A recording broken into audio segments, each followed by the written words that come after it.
For 4 months I've just been just floating like in a limbo. You're sort of like, you know what reality is, and you're just waiting to come back, but I'm not ready to come back in yet because I can't.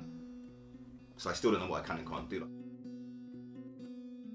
People cry and you just sob in it like, oh, I'm upset. Like I've done that bare time before, but this was like, I've got a sort of proper, do you know what I mean? It's got to get out of me sort of thing. So whatever I did, I just cried and I felt a million times better.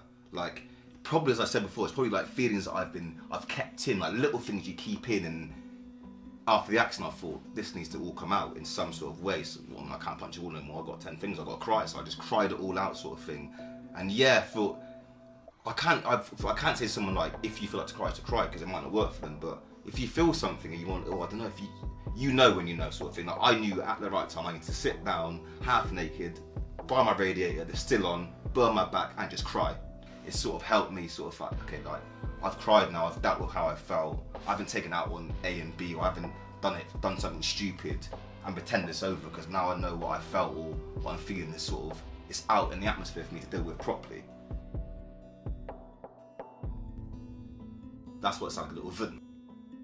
So I looked down, I could only see my thumb, and I thought, okay, something's not right here. I'm actually quite calm. I know I'm quite calm. I'm not screaming at this moment. I'm quite calm, and that's why the answer. Also, how you doing? I was like, I've lost some fingers. I think he thinks the tip. This when I took the bandage, I looked at it and I just thought, do you know the thing? You just think like it's people have been there before. I just want my mum. Simple. I don't know what to do. I want my mum, sort of thing in it. So yeah, just panicking. And this, I'm not gonna lie to you. This is the point where I start crying, screaming to the point where, you know when you scream enough it comes out. I'm like, ah. 2-week period obviously on drugs, etc. You know what I mean? Like that period of time was probably when I was most like, oh, I'm going to be fine, because obviously at least I've got a bandage in my hand. All it is like a little mitten on my hand. I remember one time I got out of the shower and I must have been trying to, I think I'm literally doing something like trying to get a towel around me, and I just can't fucking get it. I'm there, like I can't call my mum. It's long. Let me do it myself. Must have been there for 20 minutes, and I thought, you know what, like this is just shit. Like this is the first one I thought, you know what, like fuck being positive, fuck all this shit, like I feel shit, so whatever. I just sat on the radiator and yeah, I cried a little bit too much maybe, but I'm not sure if it never felt when, you know when, I'm not sure when you cry and you feel like this isn't, it's not like a weird, it's like a cry that I needed to, like this has been in me for, probably before the accident, it's just been needed to come out right now. So my mum's upstairs and she's like come downstairs and she just sat down with me, hugged for a little bit. And then from that day, it's sort of like, okay, like I know my limit of like pretending I'm okay. Like if I'm not okay, I just listen, like fuck it, I can't do it, mum, can you help me, sort of thing, or do that for me. So yeah, that day was sort of like, I'll never forget that day really. That's sort of like, maybe when I accepted that it's different now. I can't even put the towel around me quick. And even if my mum said go for it, but like, I'll probably be like, why did you think something wrong with me? Like more of an attack instead of like trying to help me. Because back then, I probably did need therapy, 10 figures Zeek. Therapy was a big thing, obviously. I said about being more in touch with your feelings, obviously. I spoke to counsellors, so like, I was saying I was on the fence at the end of the day. She's like, Zeek, you're going through trauma. I'm like, well, no one's dying. She's like, well, no, you've lost something, you'll never get back. She's like, that's trauma. And I was like, okay. When I knew, like, okay, that's what I'm feeling. I'm sort of going through like a breakup or someone's died, a bereavement. That sort of feeling that I can relate to now. Before I didn't know what I was feeling.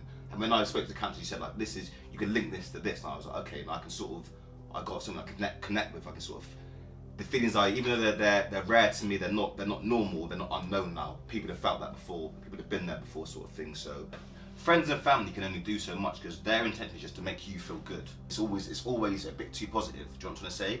But with a therapist, like they know they're still empathetic, but you're not connected, so you sort of feel you can be even more truthful to them. You can tell them like it's just shit. Like, I don't know what to do. I feel like shit. Like I don't. My head's gone. But you say it to your mum's worrying, making you worry. So for a therapist or a counsellor, it's perfect. It's just like, I don't see why people don't do it. Maybe the money, obviously it's free for me, so I did it, perfect. But the money situation is probably a bit peak for that. But in terms of like, you just sit down and you just speak about things you don't even know. So what's worse, doing that with someone you don't know or doing it in your head? I'm not the only person in the world that's had this done to me. I will be okay. What you are saying is true. What my mum's saying is true. It will be fine, but now I know how to deal with it. Meditation. I've tried that before. I remember in Brighton, I was living in Brighton. I tried that before, it just didn't work. It just didn't work. I just didn't feel I was ready for it. But now, even though I don't do it every day now, for example, in the morning, if I wake up in the morning, do you know when you wake up and you feel like I could be a bit of a dick today? if I don't do it, I'm going to be addicted to it. I sit down on my phone, in bed still, and just play, not even maybe play a song I like, or listen to something that just keeps you in, maybe in a good spirit. Imagine me now just sat down in my fucking room just doing this for 10 minutes. It's mad. Do you know what I mean? You're laughing now. It's mental, but I promise you, the first 2 days I'm thinking like, can't really shut off.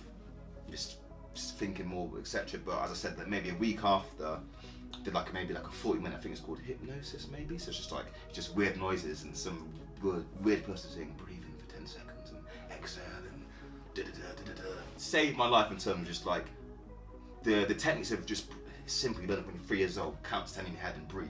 It fucking works.